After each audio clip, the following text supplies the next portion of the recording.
La publication au journal officiel rend désormais le nouveau Code du travail gabonais légal.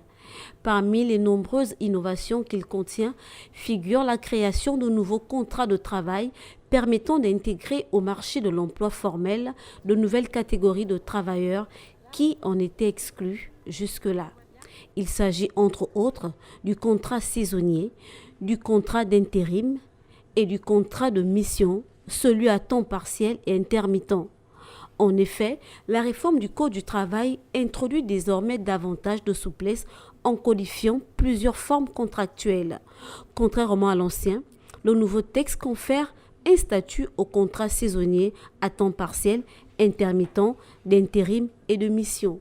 Ces travailleurs bénéficient dorénavant de droits sociaux qui incluent la formalisation et la relation contractuelle, l'ancienneté, les modalités de rémunération.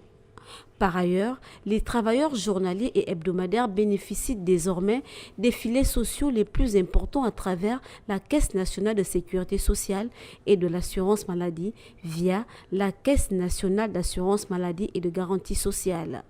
Une autre innovation, le contrat à durée déterminée qui est ramené à 2 ans contre 4 auparavant. Cette disposition est censée avantager le travailleur qui voit la convertibilité de son CDD en contrat à durée indéterminée intervenir plus tôt, si l'employeur souhaite poursuivre avec ce dernier.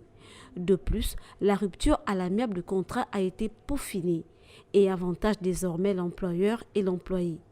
Ainsi, l'entreprise peut envisager la réduction de son effectif pour des raisons diverses et variées.